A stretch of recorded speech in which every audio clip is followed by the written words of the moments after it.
In modern cinema, we've become so used to constant sound stimulation.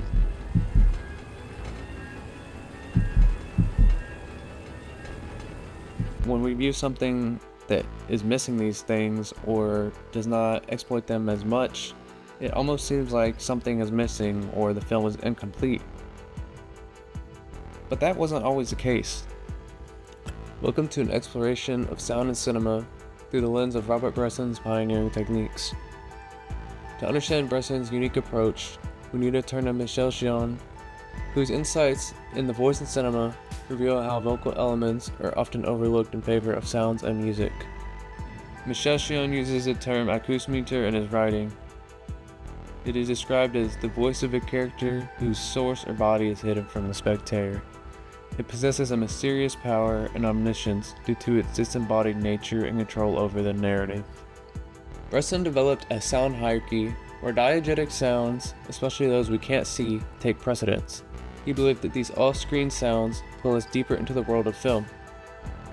In The Devil Probably, the sound of the organ battling with a vacuum cleaner creates a sense of tension and dissonance, a reflection of Bresson's commitment to realism and his aversion to non-diegetic sound.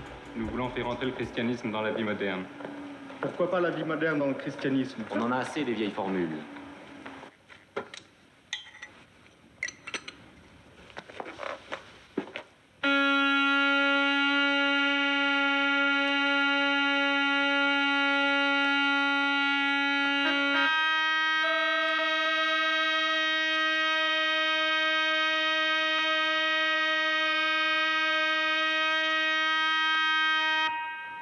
D'ailleurs, des prêtres et des fidèles en recherche se réunissent journellement. Affichez-nous la paix avec votre recherche. Journellement, par petits groupes, avec des protestants pour préparer l'église de demain, construire un christianisme plus logique.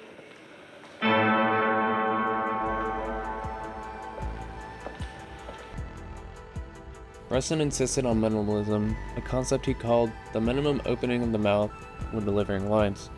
This restrained dialogue, paired with his sparse visuals, gives his film an understated yet powerful effect, making viewers more attuned to each sound and gesture. For Bresson, the voiceover was almost a contamination, a way to distance the viewer from the cinematic experience.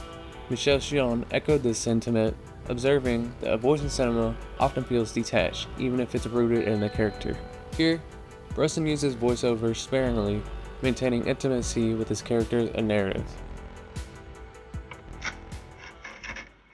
Je n'avançais pas vite, à cause du bruit que je craignais de faire et dans la crainte continuelle d'être surpris.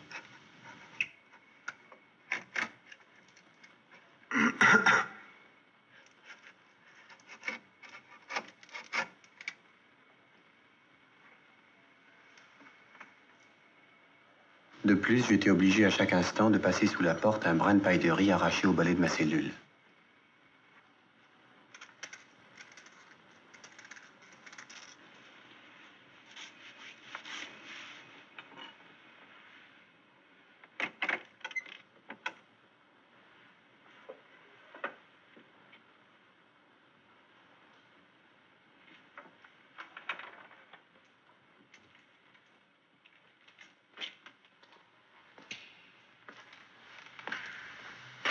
Fontaine, vous êtes là?